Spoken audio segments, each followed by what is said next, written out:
Sofrimento, professor. Muito Olha, sofrido isso de pandemia, né? eu acho difícil o senhor, não sei o seu caso, professor, mas acho difícil alguém não conhecer alguém que perdeu gente nessa pandemia, sabe? Ah, sim. Aqui no Eu, Instituto mesmo morreu gente. Aqui então, mesmo. eu perdi um colega meu, que eu era, antes de me aposentar, eu dava aula pela prefeitura, né? Então eu É, perdi um colega, morreu de Covid. Olha só a ironia da coisa, ele ficou um ano resguardado, ano passado, né? é. Inteirinho. E em dezembro, quando estava quase para começar a vacinação, não sei o que aconteceu, acho que um conhecido visitou, ele estava com a Covid, ele pegou e morreu em 35 dias no hospital. Nossa, que coisa, hein? Foi terrível. Eu fiquei 1 ano e 5 meses fechado em casa, sem sair, para nada. Coisa.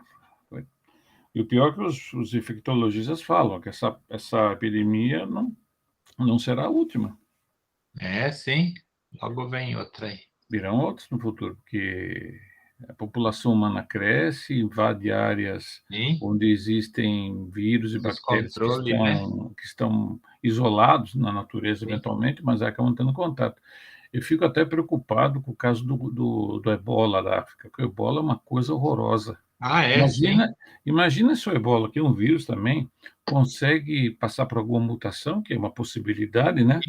Se E espalha pelo passa mundo, a ser né? transmissível por meio do aerosol. Nossa, aí, meu Deus do céu. Um desastre, né?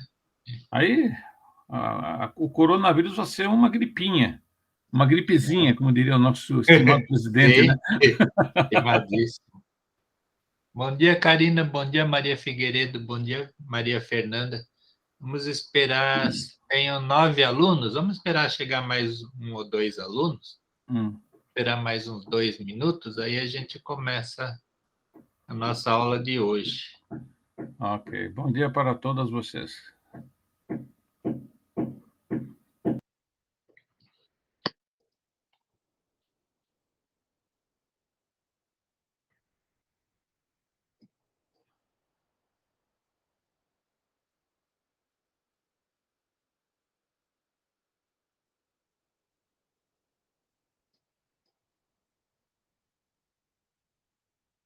Bom dia, Camila. Lívia chegou. Bom dia, Lívia.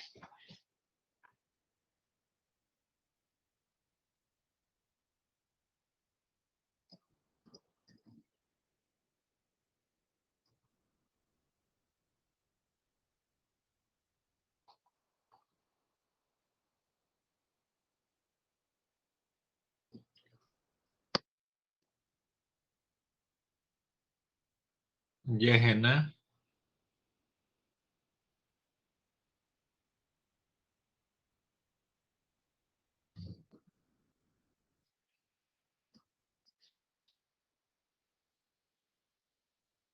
Tudo bem, obrigado. E você?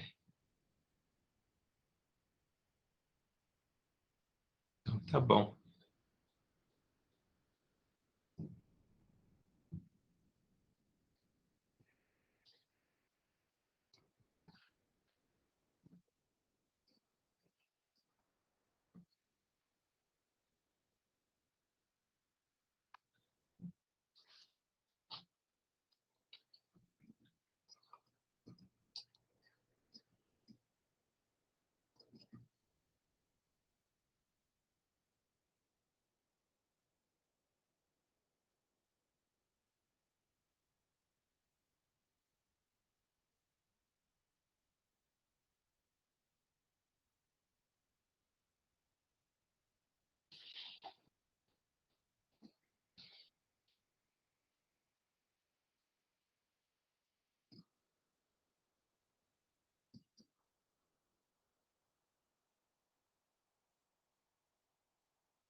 Não chega mais ninguém. Vamos começar. Sejam bem-vindos. Bom dia a todo mundo. A gente estava na última aula fazendo o quê? A gente estava resolvendo exercícios da lista de exercícios, da segunda lista de exercícios, né? Aliás, vocês já fizeram os exercícios dessa lista? De 1 até 5? Nenhuma resposta quer dizer que ainda não fizeram.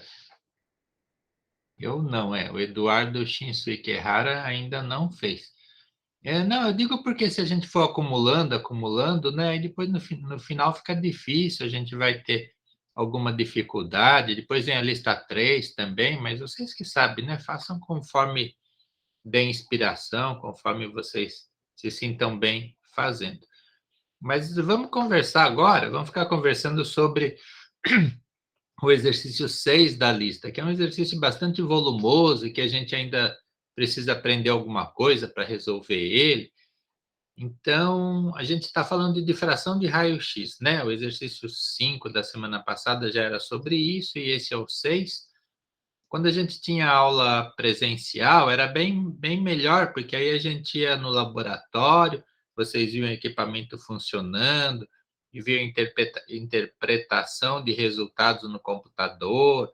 E depois lá tem coisas antigas também, equipamentos antigos, fichas de fração antigas, né? Do tempo que tudo era impresso, não tinha ainda computador, e a gente fazia tudo à mão no passado. Mas paciência, agora a gente não pode ir lá no laboratório.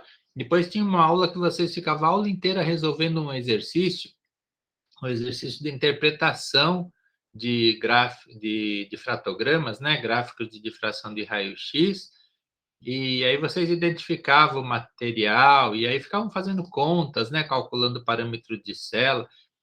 Agora a gente não vai ter essa aula, mas eu coloquei lá no E-Disciplinas, eu coloquei o exercício. Então, depois vocês vão lá, e esse exercício também tem aquela tabela. Onde está aquela tabela? Deixa eu achar ela aqui para vocês. Essa tabela aqui. Ó. Tem essa tabela completa, que é a resolução da equação de Bragg. E a resolução da equação de Bragg, quando você tem esse comprimento de onda, né? Do tubo. Um tubo de cobre. Então, quando você usa um tubo de cobre para o seu experimento, você coloca lá na equação de Bragg esse valor para lambda, que é o que está aqui, ó. Lambda, você vai substituir por esse número que está aqui. E aí, essa tabela já é a resolução, né? Com essa precisão aqui, né? De uma casa depois da vírgula, de valores para 2θ. Aqui na equação a gente usa θ, então tem que dividir esse número por 2. Mas aí, ao invés de você ficar fazendo essa conta, você vai lá e acha os números e resolve o seu problema com essa tabela. Mas então o exercício está lá, vocês vão ver. O exercício também ele tem versões novas dessa tabela, né? Que elas foram feitas depois com layout novo, né? E essas daqui que estão, né, nesses slides são versões antigas, são versões impressas de quando você ainda não tinha o computador. Então, vejam, por favor, o exercício que eu coloquei lá e tentem resolver ele. Agora a gente vai fazer, então, o exercício 6. Então, vamos ler. Para um silicato de manganês, análogo artificial do mineral tefroíta, Mn2SiO4. O que quer dizer isso, análogo artificial de um mineral? Alguém saberia dizer para mim? Alguém imagina o que é um análogo artificial? Expliquem para mim, por favor.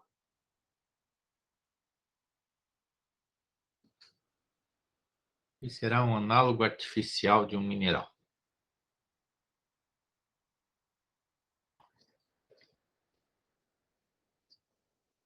Não temos ideia do que seja.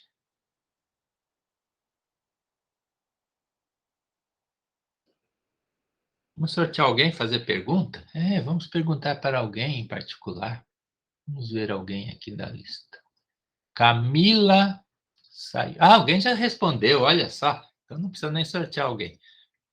Mesma substância e forma, só que de origem não natural. Muito bem, Maria Fernanda. Vamos aplaudir a Maria Fernanda pela resposta. A natureza, né, ela usa lá, ela tem as condições de pressão e temperatura dela e os ingredientes, então, naturalmente, o mineral se cristaliza, ele se forma, né, com uma estrutura cristalina determinada, tudo bem. Aí, se alguém souber as condições de pressão, temperatura e tiver os ingredientes, né, eu tenho manganês, silício, oxigênio, Se eu souber as condições de formação de uma substância desse tipo, eu posso ir lá no laboratório e fazer artificialmente, né? Artificialmente igual à natureza. Então, como eu fiz igual à natureza, a estrutura cristalina ficou a mesma, porque eu usei a mesma pressão, a mesma temperatura. Se eu tivesse usado condições diferentes, talvez eu não conseguisse esse composto com essa determinada estrutura, né? Mas eu teria um polimorfo disso, um polimorfo ou de mais alta pressão, mais alta temperatura, ou mais baixa. Então, se eu quero fabricar, fazer no meu laboratório algo igualzinho a tefroíta, eu tenho que usar não só os ingredientes, mas também as condições de pressão e temperatura adequadas. Muitas vezes é interessante a pessoa fazer, se ela está querendo fazer estudos lá precisos sobre determinado mineral, às vezes é mais interessante fazer um análogo artificial no laboratório para determinar propriedades desse material. Por quê? Porque a natureza, quando ela vai fazer o mineral, ele nunca vai ter exatamente essa fórmula, né? Por quê? Parte do manganês vai ser substituída por ferro, ou por magnésio, ou parte das posições aqui podem ficar vazias, né? Então, o material natural nunca, jamais ele é totalmente puro, né? Sempre vai ter alguma modificação. Parte do silício aqui pode estar eventualmente substituído por titânio, por alumínio. Então, acontecem mudanças nos materiais naturais, que às vezes, quando a pessoa quer saber as propriedades ideais do material puro, né? Com essa fórmula exata, aí tem que ir no laboratório e fazer o seu análogo artificial. Então, a pessoa aqui foi lá no laboratório e fabricou esse análogo, né? Aí viu a simetria que tinha, ortorrômbica. Aí foram obtidos os seguintes dados através do método do pó. O método do pó é aquilo que a gente falou de pulverizar o mineral para obter o gráfico de raio-x, né? E a pessoa fez isso num difratômetro convencional, né? Que são os normais que se usam, aqueles que obtêm uma quantidade não muito grande de reflexões, mas que permite a gente identificar o material e descobrir alguma coisa a mais a respeito dele. Existem os difratômetros não convencionais, aqueles que têm vários detectores, né? Onde você obtém uma quantidade enorme, enorme de reflexões, né? Você observa, e aí você consegue fazer coisas mais elaboradas, como descobrir onde está cada átomo dentro da estrutura e coisas assim. Saber, por exemplo, que numa determinada posição o manganês está sendo substituído por outro elemento. Então, existem difratômetros convencionais e aqueles que não convencionais, que são mais elaborados e que servem para estudos mais detalhados de materiais cristalinos. E aí, a pessoa, depois que obteve o gráfico, aí ela fez a indexação. O que é indexação? Ela descobriu os índices de Miller, ou seja, ela descobriu cada reflexão daquelas a qual plano correspondia, porque uma reflexão, né, ela vai corresponder a um determinado plano. E aqui então a pessoa escreveu aqui, ela obteve só 2, 4, 6 reflexões só, né? E aí ela mediu a intensidade, né? Ela foi lá com a régua e viu a intensidade de cada um desses picos aqui no gráfico, né? No difratograma dela. Ela viu aqui, por exemplo, olha, esse era o pico mais intenso, 100%. Aí depois tinha outros aqui com 80%, né? Ou seja, menor, mas não muito menor. Um de 70, dois de 60. Ela anotou aqui as intensidades de cada um. Aí, olha, método do pó significa pulverizar o material, transformar ele em pó. Para que a gente transforma o material em pó, né? Por quê? Porque aí os raios-x eles vão ter mais probabilidade de enxergar um maior número de planos, porque o raio-x, na hora que ele olhar o material, ele vai ver cristais em diferentes orientações. Quando eu pulverizo, eu transformo, por exemplo, 1, 2, 3 cristais numa multidão, né? 500, 600 cristais. E aí eles vão ficar em orientação diferente na minha mistura de pó lá, né? No meu material pulverizado. Isso a gente precisa ficar imaginando, né? É difícil de imaginar, mas a gente fica pensando. Então, o raio-x está lá olhando o meu material, ele não está vendo mais um ou dois cristais em uma ou duas orientações específicas. Ou seja, ele não está vendo só uma coleção determinada de planos numa determinada orientação. Ele está vendo uma multidão de cristais, né? Todos pequenininhos, mas ele consegue enxergar. São bons os olhos do raio-x. E aí ele vendo uma multidão de cristais, em praticamente, teoricamente, todas as orientações possíveis, ele vai enxergar melhor os planos, vai ver muito mais planos de átomos dentro da estrutura. Então, por isso que se pulveriza o material. Isso num difratômetro convencional. Quando se usa aquele outro, que é para determinar a estrutura de um mineral, ou seja, descobrir onde está cada átomo lá dentro da estrutura, aí é outro método, aí você não pulveriza mais, aí você pega um cristal inteiro, e aí, por esse método, você tem que evitar o máximo possível que tenha uma associação de cristais, né? Ou seja, mais do que uma orientação espacial. Então, são métodos diferentes. Esse daqui foi o método do pó, difratômetro convencional, a pessoa obteve um certo número de reflexões, aí depois indexou, né? Isso a gente vai ver como é que faz isso, né? Isso que a gente vai aprender no dia de hoje. Aí ela foi lá no banco de dados, né? No arquivo de fichas que existem, que é esse arquivo aqui, JCPDS. Aí ela fez lá os estudos dela, né? Descobriu um monte de coisa.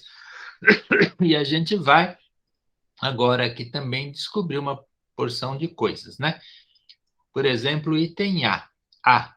Calcule as constantes e o volume da célula unitária deste composto, justificando o procedimento adotado. E a gente precisa começar a pensar, né? O que são as constantes? O que são essas constantes que ele pergunta aqui? Alguém saberia dizer para mim?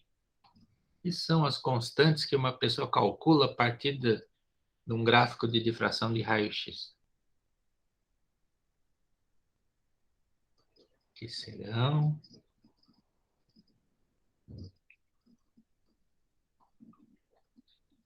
Vamos pensar. O que serão essas constantes que a pessoa quer saber? Para que ela quer saber isso? Ninguém vai responder? Não, então eu Para vou saber responder. as medidas dos planos? Medidas dos planos. Não é bem isso. Ela vai usar as medidas dos planos para descobrir o que ela vai descobrir? As constantes da célula unitária, aqui diz, ó, calcule as constantes e o volume da célula unitária. Essas constantes que a pessoa quer saber são as dimensões da célula unitária, né? As dimensões, por exemplo, se for uma célula do sistema cúbico, que dimensões que a pessoa vai querer saber? O valor de A, né? Que simplesmente tem o A1, o A2, o A3, que são equivalentes. E se for sistema cúbico, ela vai querer saber o valor de A. E depois do volume da célula unitária. Se fosse uma célula cúbica, o volume da célula unitária simplesmente é o A elevado ao cubo, né? A vezes A vezes A. Então, constantes são os parâmetros da célula unitária, as dimensões da célula unitária, as três dimensões da célula unitária. E se tiver ângulos diferentes de 90 graus, a gente vai precisar calcular também, né? Então, isso que são as constantes que a pessoa quer saber, as dimensões da célula unitária. Aí a gente vai lá em cima e olha a que sistema cristalino pertence o meu mineral ortorrômbico, sistema ortorrômbico. Então, digam para mim, quem são as constantes da célula unitária, ou seja, os parâmetros da célula unitária a serem determinados quando um mineral pertence ao sistema ortorrômbico? O que a gente vai tentar descobrir? Porque aí não tem só o A, né? Aí vai ter tamanhos diferentes. A, B e C. Muito bem. Olha, Maria Fernanda Mendonça Pereira. Vamos aplaudir essa aluna que descobriu o A, B e o C. Perfeito. Por quê? Sistema ortorrômbico é assim, né? E os ângulos? E os ângulos? A gente vai ter que determinar algum ângulo? Existem ângulos diferentes de 90 graus numa célula ortorrômbica? Não, Pedro Henrique já respondeu aqui que não, né? Que são todos os ângulos iguais a 90 graus. Muito bem, então a gente vai ter de calcular A, B e C e depois descobrir o volume dessa célula unitária. Alguém saberia imaginar como é que eu vou calcular o volume dessa célula unitária? Porque antes de começar a fazer exercício, tem que ficar pensando, né? Um tempão. Como que eu vou calcular o volume de uma célula unitária que tem tamanhos A, B e C?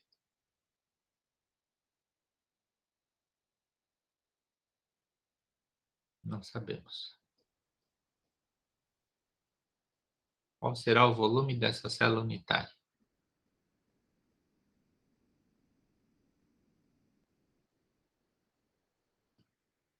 Multiplicar A, B e C, exatamente. A vezes B vezes C, certo? A gente imagina uma célula unitária, o volume dela vai ser a base vezes a altura.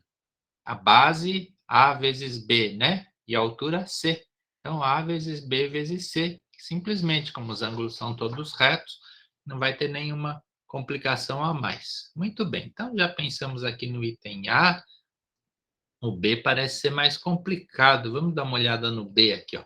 Sabendo que a densidade deste material é 4,113 gramas por centímetros cúbicos, calcule o valor de Z, o número de moléculas por célula unitária, as massas atômicas do manganês, silício e do oxigênio são, respectivamente, aí tem aqui quanto vale, qual a massa, né, atômica do manganês, do silício e do oxigênio. Aí depois tem o número de Avogadro, que será isso? Vale 6,023 vezes 10 a 23. Essa segunda parte parece mais complicada, né? Então vamos deixar essa parte B para daqui a pouco e vamos nos fixar nessa parte que está aqui. Bom, primeiro de tudo, como é que a gente vai calcular essas constantes, né? Como que eu vou descobrir, olhando para esses números que estão aqui, como que eu vou descobrir o tamanho de A, B e C dessa célula unitária?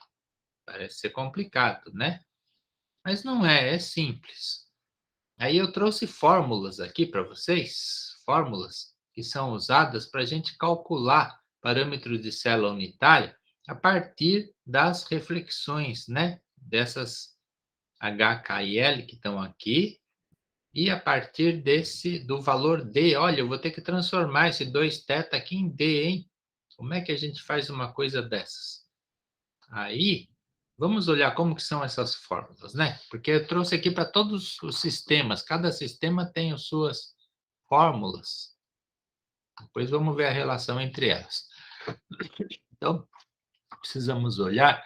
E aí a gente vê aqui que esse primeiro slide, ele tem as fórmulas de como calcular parâmetro de célula para o sistema isométrico, tetragonal e ortorrômbico. Os outros estão nos outros slides. Aí, como que são essas fórmulas? Só tem um lado de uma fórmula aqui. O primeiro lado da fórmula é isso daqui, ó. 1 dividido por d ao quadrado igual a essa coisa que está aqui. Então, se eu estiver estudando mineral isométrico, por exemplo, né? Mineral cúbico, que fórmula que eu vou usar? Eu vou usar a seguinte fórmula. 1 dividido por d ao quadrado igual a 1 dividido por a ao quadrado vezes h ao quadrado mais k ao quadrado mais l ao quadrado.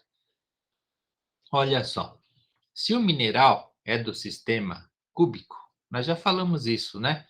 Eu vou ter que descobrir que parâmetro de célula. Só o A, né? Só A, tá?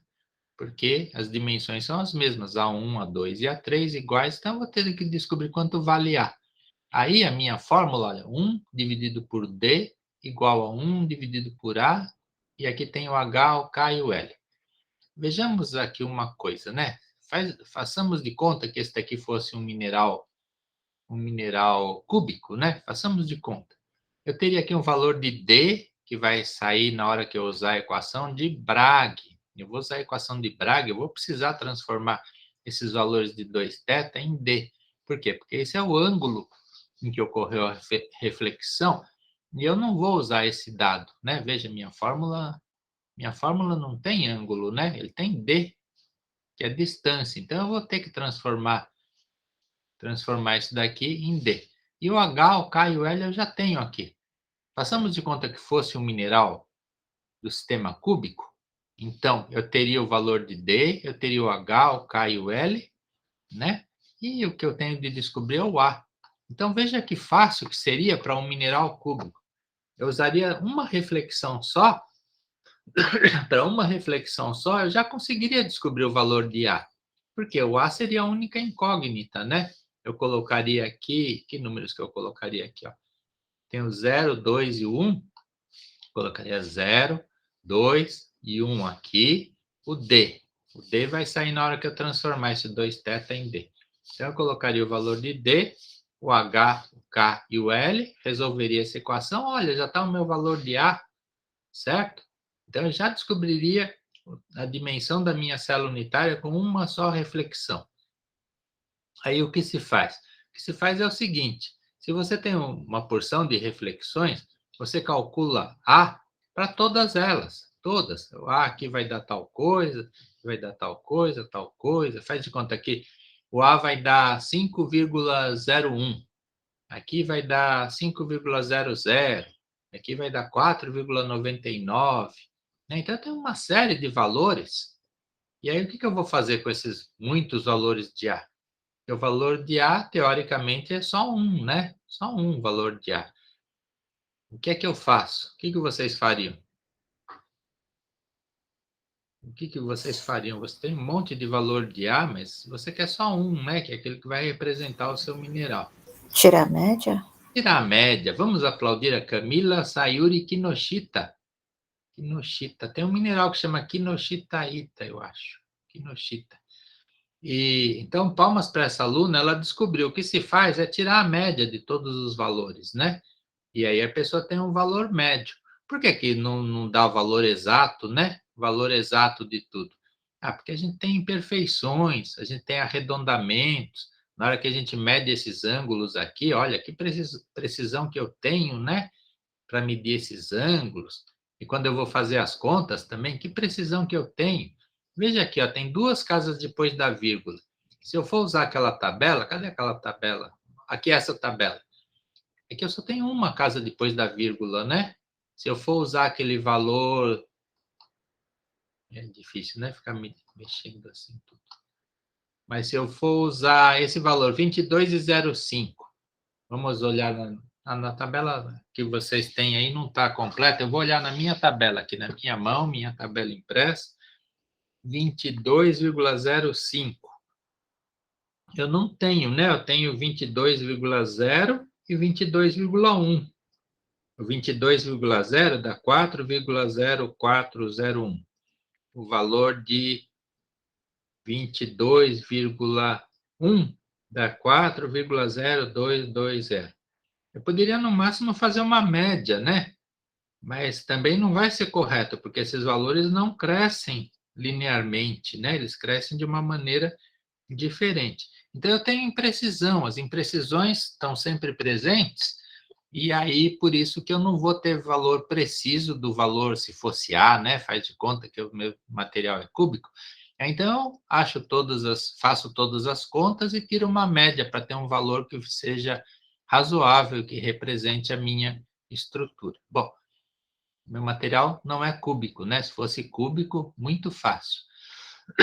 Se ele fosse tetragonal, como que é um cristal tetragonal? Como é a célula unitária de um material tetragonal? Digam para mim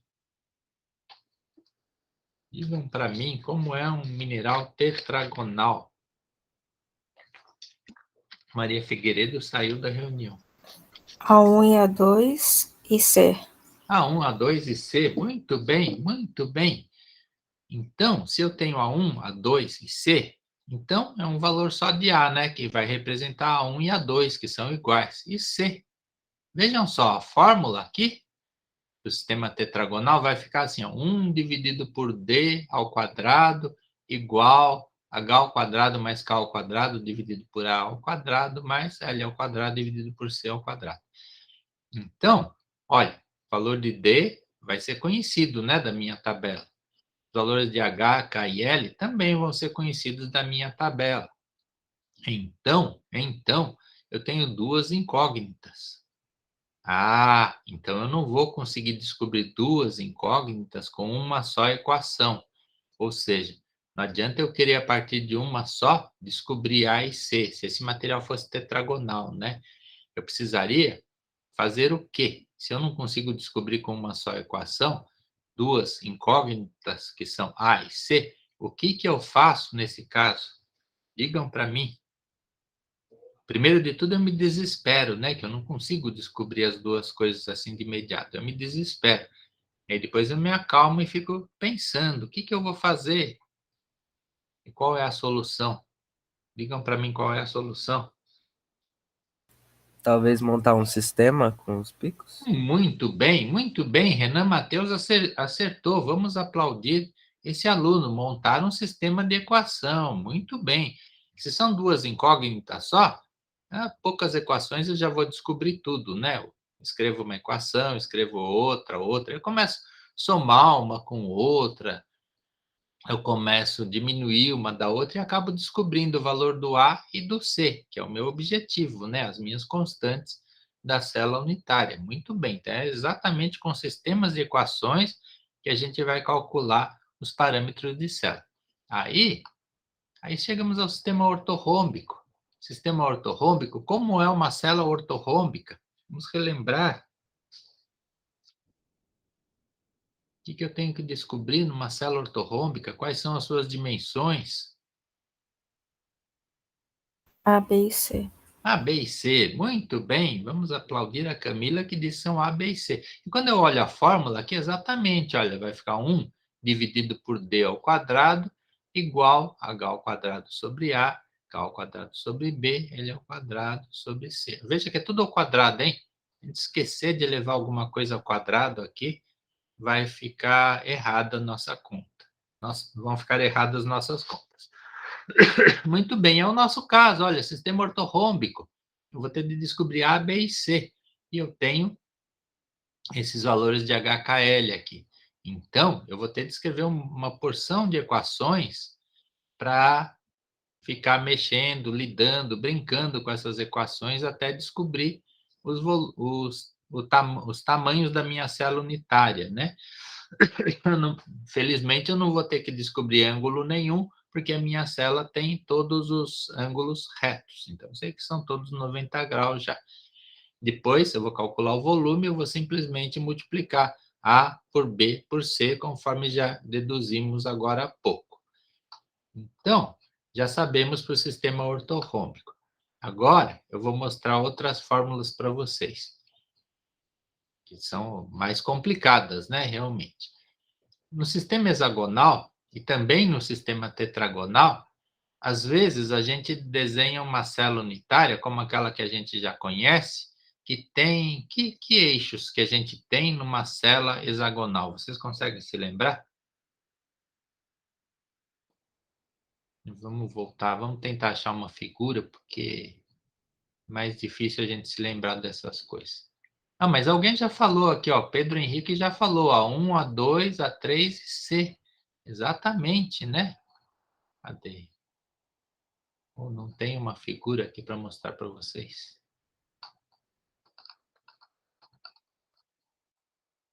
Porque olhando a figura a gente sempre lembra essas coisas, fica mais fácil. Não, não tem aqui. Paciência. Mas a gente tem uma célula unitária hexagonal ou trigonal, a gente vai ter exatamente 3 valores coincidentes. Vamos voltar para lá. 3 valores coincidentes, que são A1, A2 e A3, que ficam num plano, são coplanares, num plano que é perpendicular a um outro eixo diferente, que é o C.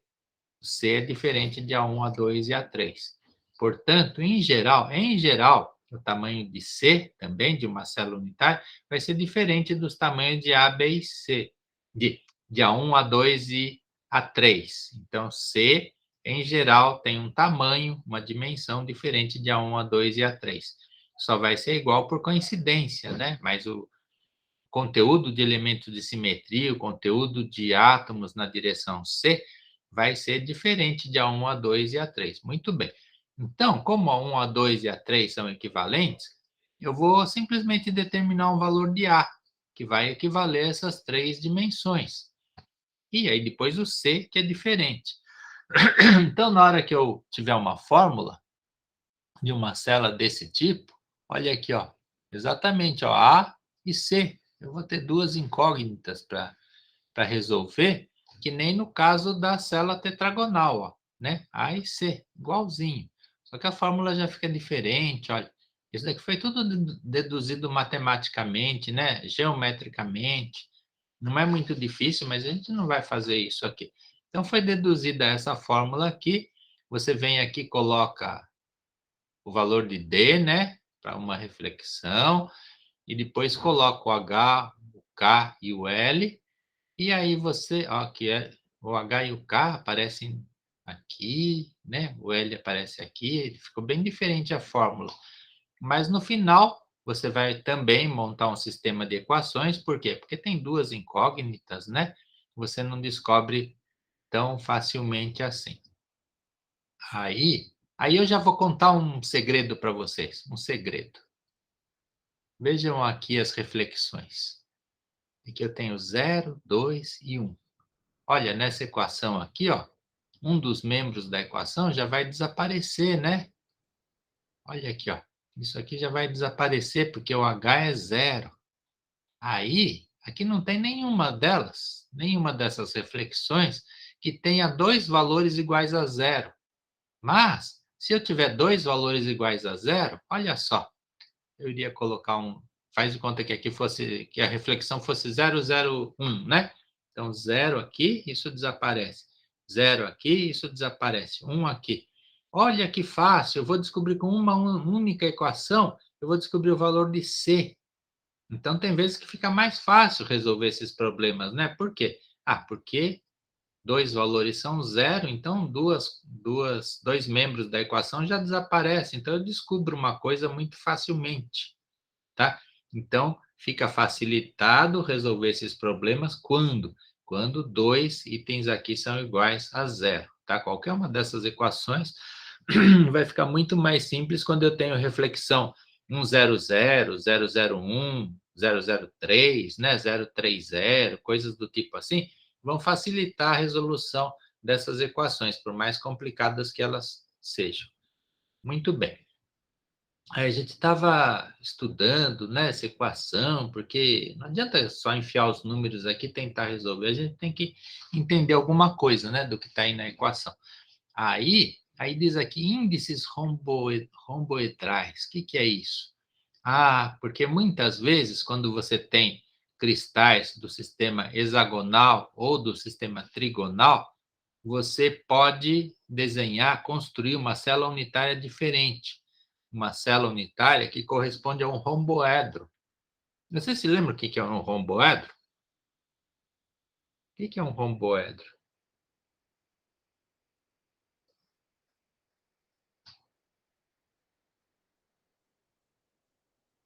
Pensando, lembrando. Vocês tinham naqueles cristais de papelão? Vocês não recortaram os cristais de papelão? Vocês não estudaram eles?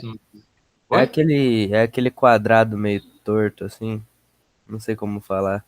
Quadrado meio torto. É como se fosse uma caixa de sapato, né? Mas É, só é que como se meio fosse deslocada. um cubo que você amassa ele. E aí os ângulos não vão ficar mais 90 graus, mas vão ficar todos os ângulos iguais. Parece um cubo que eu pisei em cima. Claro, aquele cubo que você pisou lá, ele ficou mais ou menos um romboedro, né? Depende se você pisou direito para que os ângulos ficassem todos iguais um do outro, né? Não destruiu nenhuma face, mas é mais ou menos isso. Romboedro é a forma cristalina que corresponde aos planos de clivagem da calcita. A calcita é de outros carbonatos que têm a mesma estrutura. Então, é uma figura muito importante, um romboedro. Romboedro você vai ter 6 faces, todas as 6 faces são iguaizinhas, né? Eu devia ter trazido um aqui, né? Para a gente relembrar. Mas então é isso, a gente pode criar uma célula unitária que seja um romboedro. E aí no romboedro, o que acontece? O que acontece é que você vai ter... devia ter trazido, desculpa. Depois vocês procurem aí como que é um romboedro. Você vai ter três eixos equivalentes, e você vai chamar de arromboédrico, né? Arromboédrico.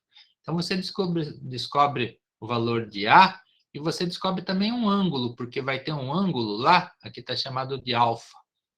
Um ângulo alfa que é diferente de 90 graus, né? Para ser um romboédrico. E aí, na sua fórmula, você vai ter que descobrir só esse tamanho de A, que é o mesmo, né? Você vai ter A1, A2 e A3, todos equivalentes no romboedro, e você vai ter um ângulo diferente de 90 graus, que aqui é chamado de alfa. Não precisamos também nos preocupar muito com isso, né? Só saber da existência disso. E aí a fórmula, se você criar uma célula unitária dessa maneira, vai ficar dessa forma que está aqui. É a fórmula dessa forma. Você vai colocar várias vezes o valor de A, de H, de K, de L, vai usar cosseno, né? Então, é toda uma geometria que vai fazer com que a célula fique dessa maneira. Mas não se preocupem muito. Em geral, as células unitárias, tanto para o sistema hexagonal quanto para o sistema trigonal, são expressas dessa maneira, né? Com A1, A2, A3 e C, que é aquilo que a gente já aprendeu. Tudo bem? Muito complicado? Não, não é complicado, não. Muito simples. Chegamos agora ao sistema monoclínico. Então, quando a gente chega ao sistema monoclínico, a gente vai se lembrar quem são os parâmetros de célula de um cristal monoclínico. Então, por favor, pensem e me respondam. Como é uma célula monoclínica? Façamos um esforço para lembrar. Uma célula monoclínica. O que será isso? Tudo em B. Essa é a orientação, né? Você vai colocar o eixo 2 no B. Quando existe um eixo 2, ele vai ficar no B. Se tiver um plano M, vai ficar perpendicular ao B. Se você tiver só um plano M, né? Aí esse plano M vai ficar perpendicular ao B. Muito bem, essa é a orientação que se usa, certo? Mas aí, vamos pensar então nos parâmetros de célula. Tem A, B e C. Olha, A, B e C. O Pedro Henrique já falou. Célula unitária tem três dimensões que, a princípio, são diferentes, né? Só podem ser iguais por coincidência. E um ângulo entre A e C. Como chama o ângulo entre A e C? Vocês sabem dizer? Porque também tem uma convenção de dar nome para ângulos, né? Qual é o ângulo entre A e C? Pensando. Ângulo entre A e C chama-se beta. Muito bem, beta. Perfeito. Então, eu tenho de descobrir A, B, C e beta se o meu cristal for monoclínico. Mas pessoas usam fazer orientações de duas maneiras diferentes de cristais monoclínicos. Essa, que não é a orientação padrão, e essa que é a orientação padrão, que é a que vocês acabaram de me falar, onde você vai descobrir A, B, C e beta, né? Mas algumas pessoas, por algum motivo, né? Elas têm que ter algum motivo para orientar a célula unitária de maneira diferente. Então, elas elas pegam o cristal e orientam de maneira diferente, de tal forma que o ângulo que vai ficar diferente de 90 graus não é mais o beta, é o gama. Gama é o ângulo entre que eixos? Digam para mim.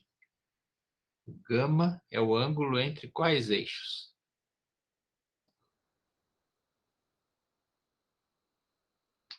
Entre A e B, muito bem, entre A e B. Então, isso daqui é um outro tipo de orientação, que não é a orientação padrão. Se a pessoa orientar diferentemente o seu cristal, ela vai usar a fórmula dessa maneira. Tá? Mas, habitualmente, é dessa maneira. E veja, você tem 1, 2, 3, 4 incógnitas. Está ficando cada vez mais difícil resolver nossa equação, né? Cada vez mais difícil, porque eu tenho que descobrir 4 coisas agora da minha célula unitária. Então, eu vou precisar passar um bom tempo, né, resolvendo equação. Eu descubro A numa equação e passo para outra, descubro C na outra e passo para outra. E assim eu vou passando meu tempo resolvendo essa equação que está aqui. Muito bem. Então, já sabemos o que fazer com quase todos os sistemas. Qual sistema está faltando ainda? Triclínico. Chegamos ao sistema triclínico. Veja o tamanho da equação, ó. Veja o tamanho da equação, ela sai dali, continua aqui e chega até aqui. Por que a equação é tão grande assim? É engraçada, né, a equação. Imagina o trabalho que a gente vai ter para descobrir os parâmetros da célula unitária triclínica. Primeiro a gente tem que pensar como é uma célula unitária triclínica. Digam para mim.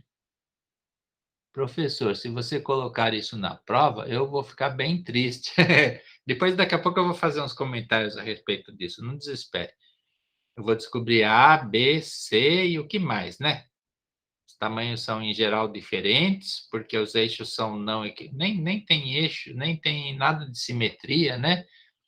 Alfa, beta e gama, em geral, são diferentes de 90 graus. Muito bem. Muito bem, então eu tenho que achar 6 incógnitas. Vamos ver se elas estão aqui na minha fórmula. A, B, C. Olha aqui, alfa, beta, gama. Aparecem várias vezes, né? Alfa, beta, gama. Vai se repetindo, repetindo. Então vejam como fica a fórmula, né? E você vai passar um tempão. Uma vez eu fiquei calculando isso, passei um tempão fazendo essas contas, né? Quando você faz à mão. Aí eu vou contar algo que vai deixar vocês bem mais tranquilos, bem mais tranquilos. A gente não precisa decorar todas essas fórmulas, né? Porque a gente tem aqui um monte de fórmula, né? 3 mais 4, mais 1, 5, um monte de fórmula que a gente tem, né? E aí, então, a gente não precisa decorar todas elas. Por quê? Por que eu não preciso decorar todas elas?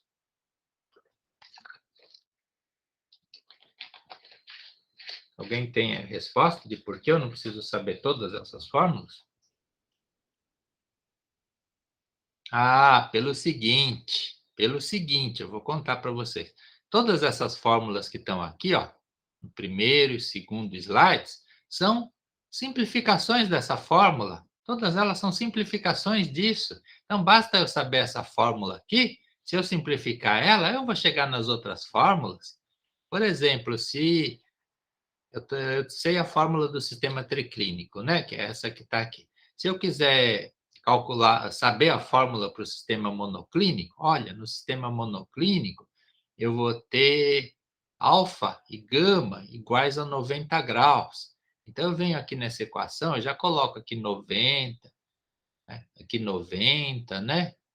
Então, se eu colocar 90 em todos eles, eu vou simplificar essa minha fórmula de tal maneira que ela vai virar exatamente essa aqui, ó, tá? Ela vai ficar desse formato aqui, se eu simplificar ela e colocar aqui alfa e gama são iguais a 90 graus. Eu não vou fazer isso aqui agora, né? Mas eu estou contando para vocês que todas as outras fórmulas são simplificações dessas. Por exemplo, se eu quisesse saber de um cristal cúbico, né? Sistema isométrico. Aí, no sistema isométrico, a única coisa que eu tenho de descobrir é o A. Porque A igual a B igual a C, né? A1, A2 e A3 seriam, né, todos iguais. E os ângulos, tudo 90 graus. Então, se eu pegar essa minha fórmula aqui e colocar aqui onde está B, eu colocar A de novo, aqui eu coloco A de novo, aqui eu coloco A e assim por diante. E aí eu trocar aqui alfa por 90, beta por 90, gama por 90. Vocês podem fazer isso na casa de vocês. Se vocês colocarem tudo isso aqui, olha, a sua fórmula vai ficar exatamente assim. Exatamente dessa maneira. Então, não se preocupem de saber todas as fórmulas, saibam só essa daqui, tá? Que aí vocês deduzem todas as outras. Tudo bem? Tudo bem, né? Não, na verdade, hoje em dia, o que acontece é que a gente tem programas de computador, né? Tem os programas que vocês acham pela internet para baixar, para calcular tudo isso. Então, você não calcula realmente à mão. É importante que você faça pelo menos uma vez esses cálculos, né? Uma ou duas vezes, para você saber como funciona. Senão vai parecer que é mágica para você. Ou a pessoa descobriu aqui, o programa descobre por mágica que o valor de A é tanto, B é tanto, gama é tanto, todas essas coisas. Você vai pensar que é milagre, mas não é milagre. Os programas simplesmente resolvem essas equações. Só que eles fazem muito mais rápido que você, né? Eu já cheguei a passar dias fazendo essas contas aqui para ver como funcionam essas equações. Tudo bem? Então, aprendemos a usar essas equações? Aprendemos, né? No nosso caso, o nosso exercício é um mineral ortorrômbico, aí eu vou ter que transformar esse 2θ em D, porque as minhas fórmulas têm valor de D, não tem 2θ. Então, para fazer isso, eu vou pegar essa tabela que eu passei para vocês completa, no exercício que está aí, depois vocês, por favor, abram o exercício, peguem a tabela completa, ou simplesmente vocês peguem a equação de Bragg e coloquem os números lá e façam as contas. Mas eu comecei a fazer aqui as contas, eu vi que esse 2205 dava por volta de 403, esse daqui dá por volta de 361, esse daqui dá por volta de 285. Aí vocês vão calcular para esses 6 valores que estão aqui, né? Os valores de D, e aí vocês vão usar esses valores de D naquela fórmula que é... Já está aqui, ó.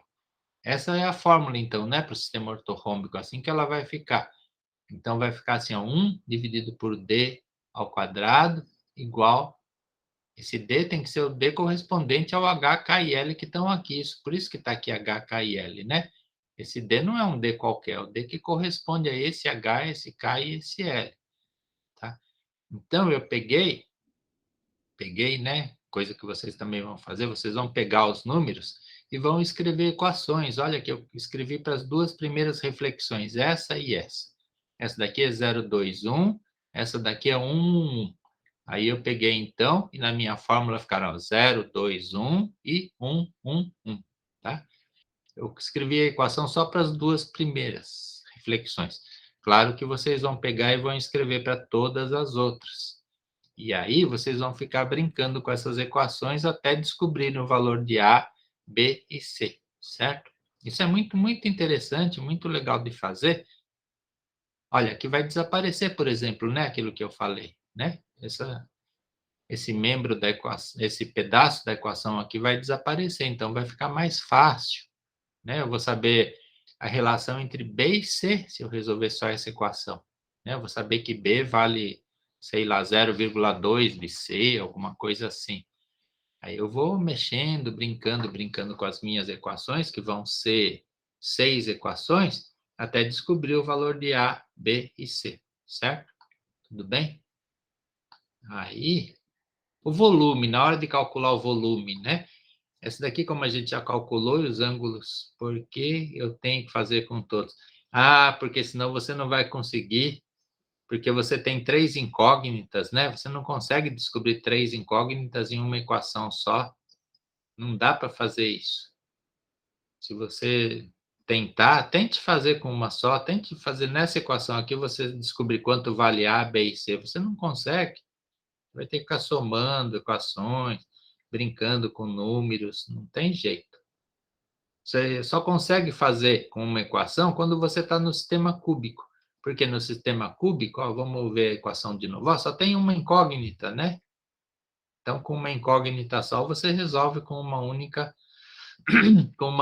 equação. Mas nem assim, né? Você vai fazer com todas elas para depois tirar a média, para você ter um valor mais preciso. Existem programas de computador, existem programas, né, que vocês baixam aí. Estou tentando lembrar como chama um. Tem um que é muito fácil de usar. Depois eu lembro o nome dele. É um muito, muito bom que eu gosto, porque ele é muito simples. E, além disso, tem outra vantagem.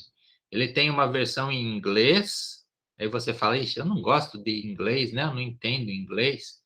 Aí você vê que tem o mesmo programa numa versão em japonês. Então, você pode baixar ele ou em inglês ou em japonês.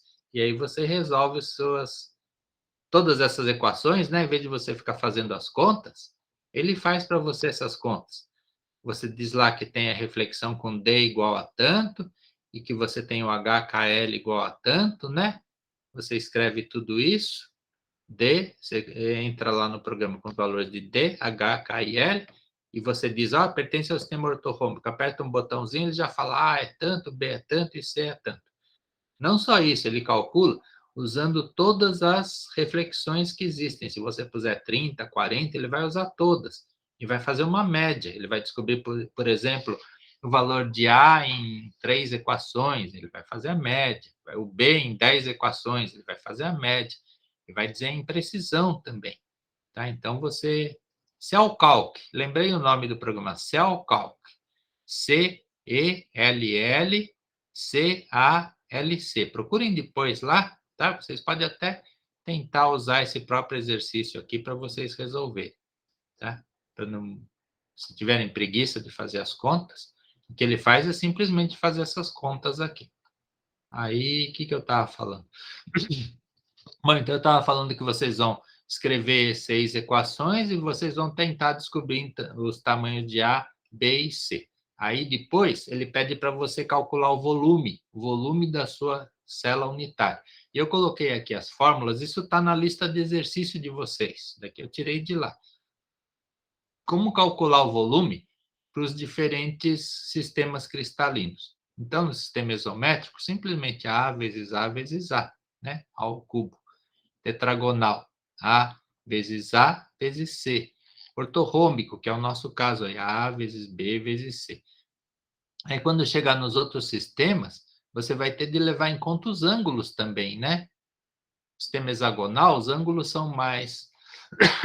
são constantes, né? Se você usar aquela célula que a gente está acostumada, com C, A1, A2 e A3, você simplesmente, na sua fórmula, você coloca o seno de 60 graus aqui e você vai descobrir o seu volume. Você usa A, C e seno de 60. Você descobre o seu volume.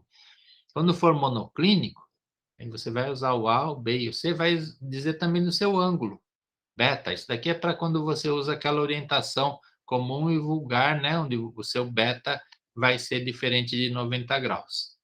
Ele pode ser até igual a 90, viu? Por coincidência, tá? Pode até ser. Normalmente não é, né? Aí no sistema triclínico, que é o mais complicado, você vai então colocar A, B, C e todos os ângulos alfa, beta, gama, e essa fórmula aqui. Isso daqui é tudo geométrico, viu? Tudo isso pode ser deduzido. Aí o volume vai ser em angstroms cúbicos, né? Porque cada dimensão, aqui tem um S a mais, angstroms, né? Consertem lá. Angstroms cúbicos, porque as dimensões de célula unitária são na unidade de angstrom.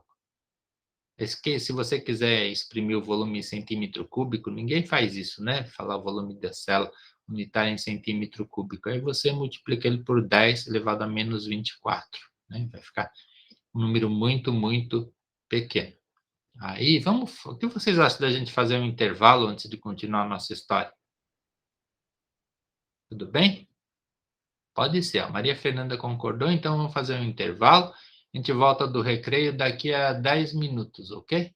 Que 10 minutos estaremos aqui. Até já, então.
Já voltamos?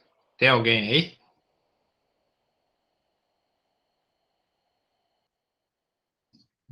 Sim. Pedro Henrique já voltou. Mais alguém? A Karina já está de volta. Já estou aqui. O Antônio Castilha Rios já está presente também. Então vamos começar, vamos continuar falando. O que a gente está fazendo? Olhando fórmulas e mais fórmulas, né, para resolver problemas de cristalografia, de cálculos de célula unitária, tudo isso a partir de difração de raio-x.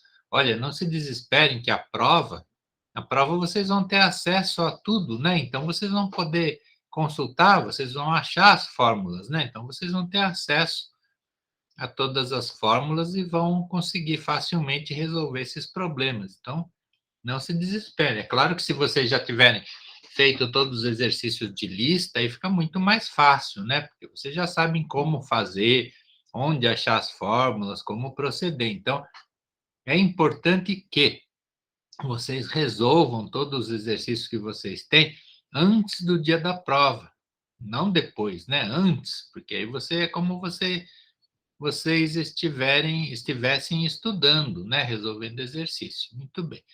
Então, a gente vê essas fórmulas para calcular volume, que é uma das coisas que estão lá na lista. Aí tem a segunda parte. Vamos procurar a segunda parte do exercício aqui, que é o B, né? O B. Então, ver o que será que temos de fazer agora? Já descobrimos a célula unitária, como que é, né? Valor de A, B e C. Já calculamos o volume, já explicamos como que a gente fez, né? Que é isso daí que é justificar o procedimento adotado. Falar, oh, eu fiz assim por causa disso, né? Aí o B. Vamos ler de novo, né? Que já esquecemos. Sabendo que a densidade deste material é 4,113 gramas por centímetro cúbico. Quer dizer que cada centímetro cúbico desse mineral vai pesar 4,113 gramas.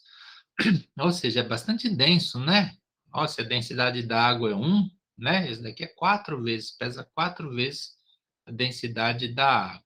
Bom, aí depois diz aqui, calcule o valor de Z, o número de moléculas por célula unitária. Aqui vem aquele problema, né? O valor de Z, originalmente, o que ele queria dizer? O valor de Z, conforme definido originalmente, é quantas vezes o motivo de repetição aparece numa célula unitária. Mas aqui a pessoa está perguntando o número de moléculas por célula. Ela está perguntando quantas vezes essa fórmula aqui vai aparecer dentro de uma célula unitária, tá? E aí vocês vão ver, na hora que vocês fizerem as contas lá, tudo, que não é bem o valor de Z que a pessoa está perguntando. Por quê? Porque essa daqui é uma célula unitária, depois a gente vai ver, não sei se eu trouxe um slide aí, mas a gente vai descobrir que isso daqui é uma célula do tipo P. Uma célula do tipo P, ela teria uma vez, né, só a repetição do motivo. O motivo de repetição apareceria só uma vez numa célula unitária P. Aí você vê que o motivo de repetição ele contém 4 vezes isso. 4 vezes isso. Então você vai encontrar numa célula unitária 4 disso daqui. Então o valor de Z seria 1. E você na célula unitária encontra 4 vezes disso. Por quê? Porque o meu motivo de repetição vai envolver 8 átomos de manganês, um átomo de silício, um de oxigênio. Aí deixa eu falar uma coisa para vocês. A professora Adriana, ela falou de uns bancos de dados que tem na internet aí, que tem estruturas cristalinas, não falou? Eu me esqueci agora como chamam, mas tem uma porção desses bancos de dados. Ela já deve ter passado para vocês as informações. Digam para mim se sim ou não. Sim, já passou. Passou alguns sites. Tá. Então, lá, se vocês forem olhar naqueles bancos de dados, vocês vão encontrar as estruturas cristalinas de todos os materiais que já foram estudados, né? Então, se vocês forem lá procurar, vocês vão ver a estrutura desse mineral, vocês vão ver a distribuição dos átomos, e aí vocês vão fazer raciocínios, né? Vocês vão descobrir muita coisa olhando aquelas figuras. Ela falou de um programa também, né, para vocês tratarem esses dados. Como é que chama mesmo? É de um japoneses, né? Esqueci o nome. Mas também quando vocês forem olhar o Vesta, olha, Maria Fernanda se lembrava, o Vesta, exatamente. E aí, agora falando de outro programa de japonês, aquele CellCalc que eu falei agora há pouco, vocês vão procurar, vocês vão baixar no computador de vocês vão ver que é muito interessante para resolver esses problemas.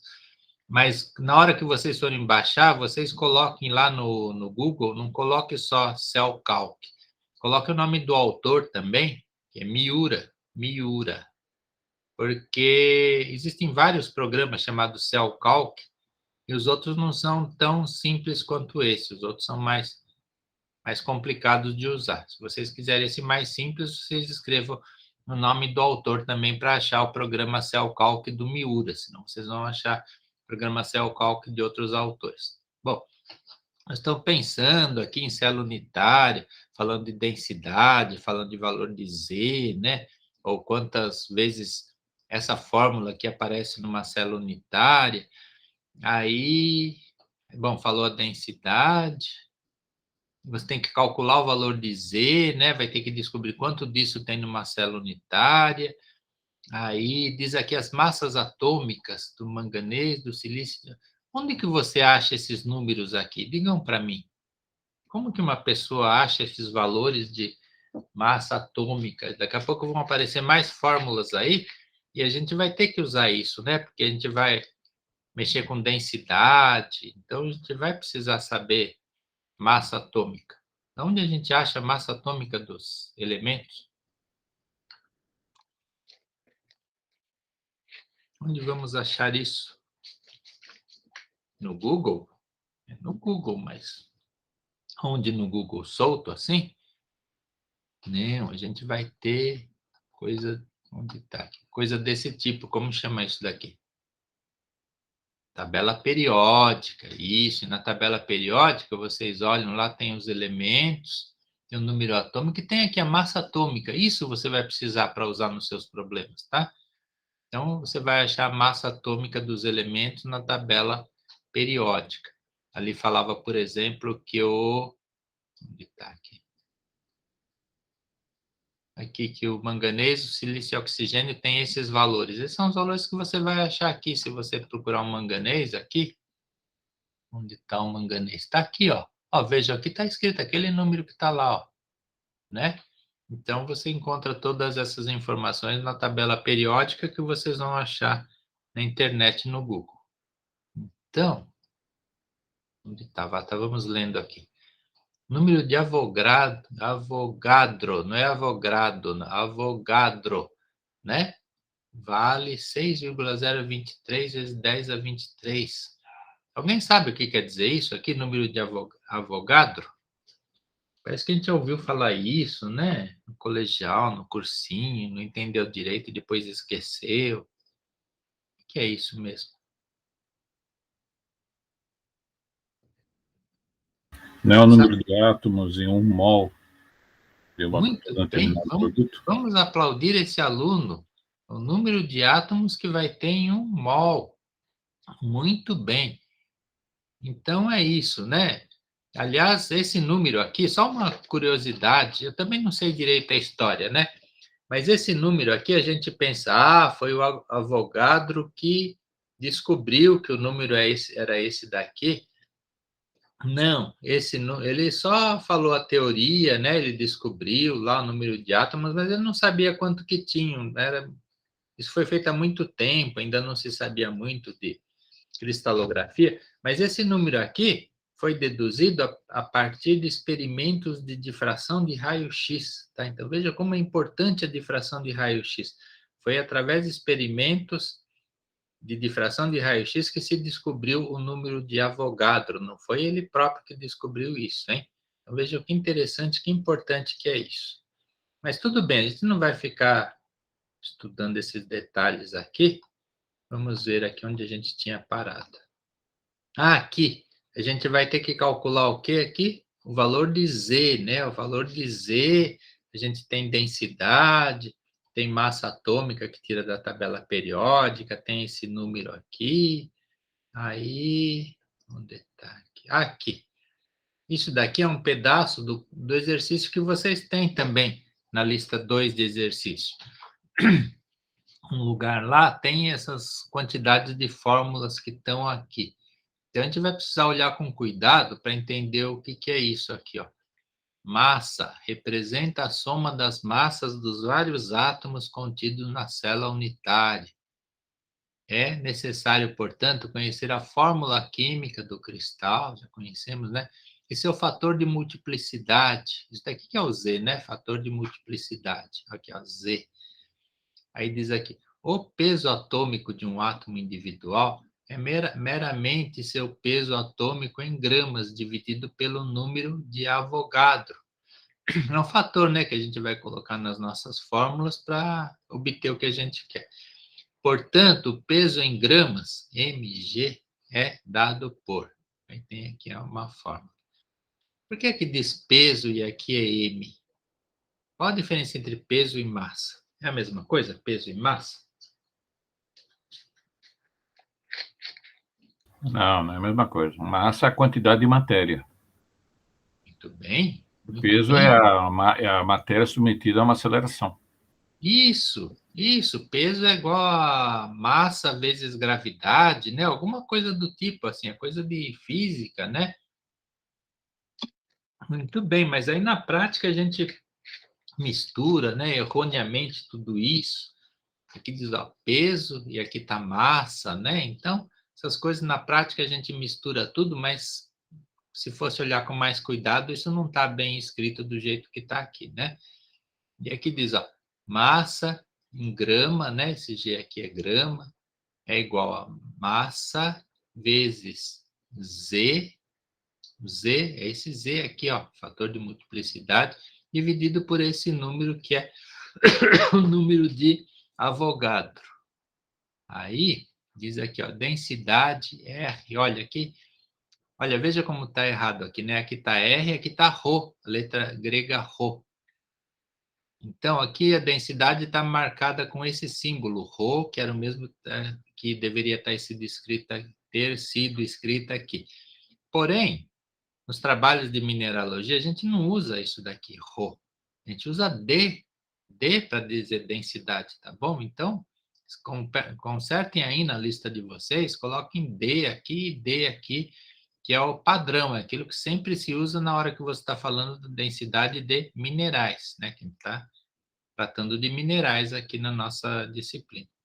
Bom, então diz aqui a densidade é definida como massa sobre volume, né? Massa sobre volume, massa que está em grama e o volume em centímetro cúbico. Então, a gente poderia imaginar, né, a densidade de uma célula unitária. De uma célula unitária, se a gente fosse imaginar, a gente ia olhar todos os átomos que estão dentro de uma célula unitária, ia ver lá a massa de cada um, e aí a gente ia ver o volume da célula unitária, que a gente já calculou, né, o volume da célula unitária. Então, a gente ia pegar aqueles átomos que estão lá, a massa daqueles átomos, dividir o volume, e simplesmente isso, né? Olha aqui, é a massa de uma fórmula multiplicada pelo Z, né? Que é quantas vezes aquela fórmula vai se repetir dentro de uma célula unitária, dividida pelo volume da célula unitária. Mas aí eu estou falando de volume em angstrom, né? Estou falando da massa só daqueles átomos. Eu não quero isso. Eu quero o meu resultado em grama por centímetro cúbico. Ou seja, se eu pegar o meu material, se eu pegar tantos gramas do meu material e pesar, então eu vou ver quanto que ele está pesando, né? Mas então eu tenho de usar o fator de correção. Aí está aqui o fator de correção. O que é esse número aqui? 16602. Ah, aqui embaixo está escrito, ó, 1,6602 pode ser considerado um fator de conversão, que resulta da divisão de 10,24 por isso daqui, ó, tá? Então, a pessoa fez lá umas contas, né, e dividiu essas coisas aqui, e aí chegou nesse número 1662, que vai fazer com que o meu resultado no final fique em grama por centímetro cúbico. Então, é assim que a gente lida com essas fórmulas aqui, que a princípio é um pouco complicado, mas aí a gente vai descobrir o que a gente quer, a nossa incógnita, né? Que a gente quer descobrir o que é mesmo.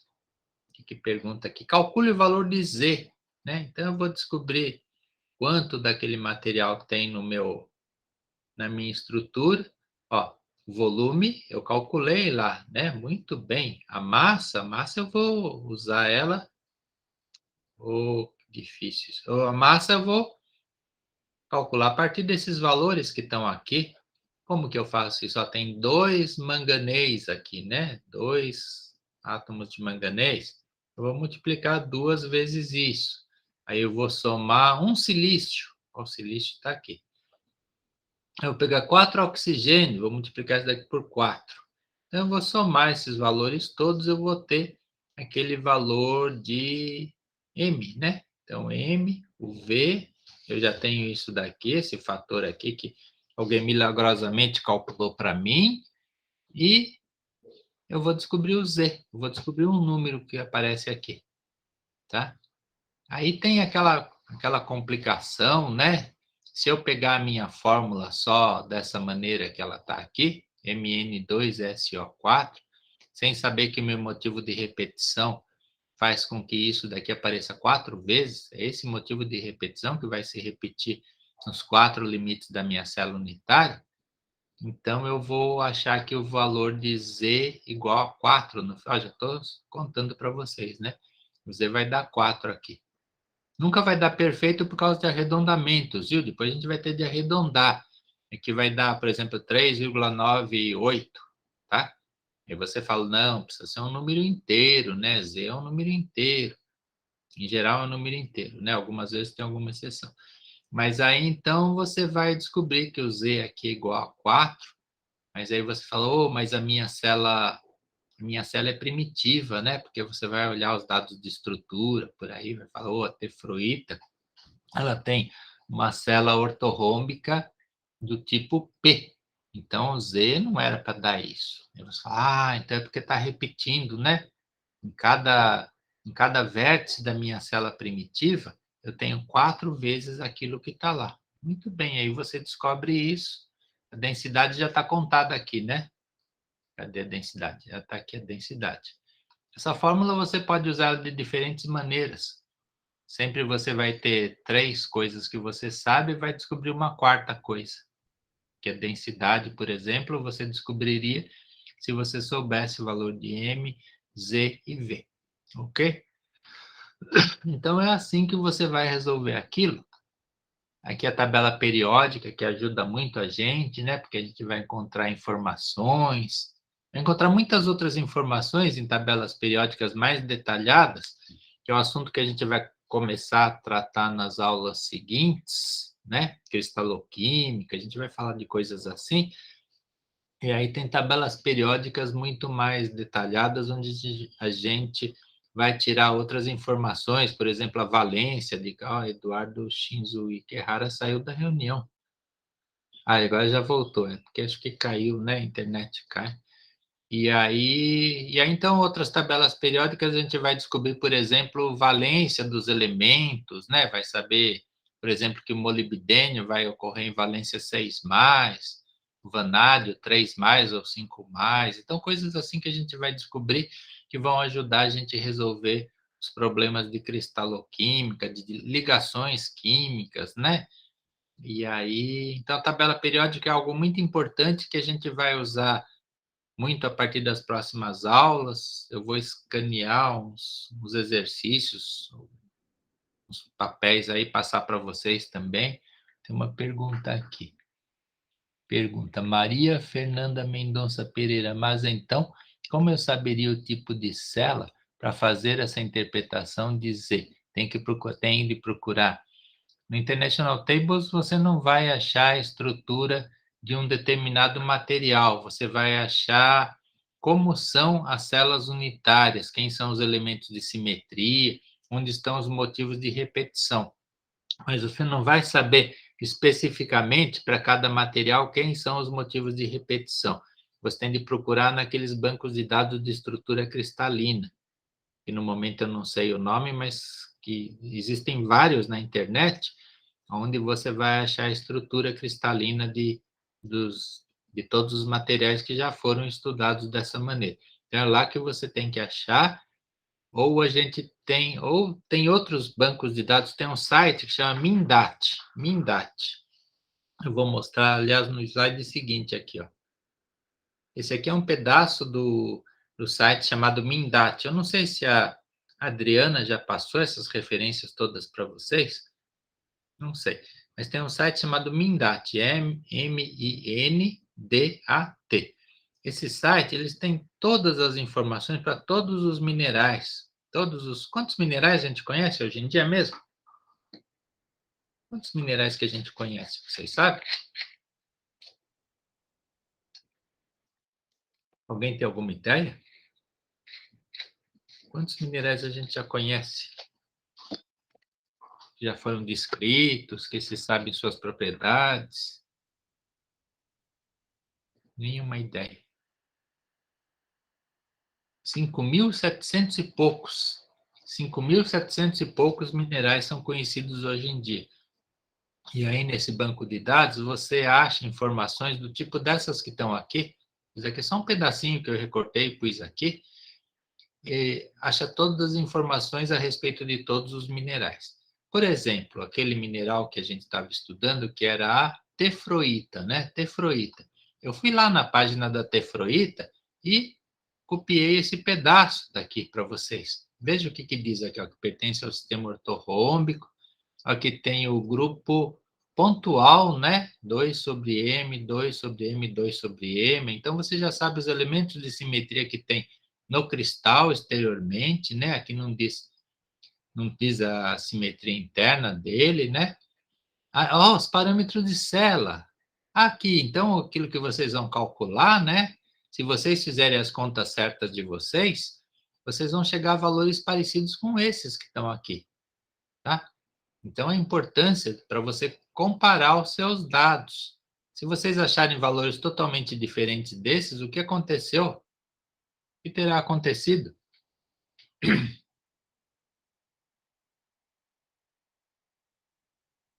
Vocês terão feito as contas erradas, né? Erradas, porque os valores têm que ficar parecidos, nunca vão ficar iguais por causa de arredondamentos, por problemas de análise, né? Imprecisões, coisas assim. Também porque o material que vocês estudaram lá era um material sintético, né?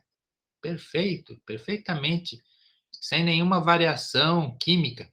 Agora, esses dados que estão aqui, ele nem diz de onde tirou, mas se for um mineral, tem elementos substituindo o manganês, né? Tem coisas assim, e outros elementos como ferro, magnésio substituindo o manganês, aí o tamanho da célula unitária vai ficar ligeiramente diferente, mas nunca vai ficar totalmente diferente, ok?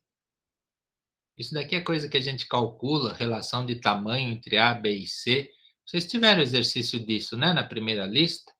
Isso vocês já sabem fazer também, né? Vocês fazem, por exemplo, quando você tem A, B e C, vocês imaginam que o B vale uma unidade, e aí vem a relação de tamanho entre o A e o C. Isso vocês devem ter feito também. Aí o volume da célula, né? Que simplesmente você multiplica isso por isso por isso. Vocês vão achar um volume parecido com esse. E o Z igual a 4, olha só. Isso quer, mas se a célula é primitiva, aqui não fala, né? Devia estar em outra parte.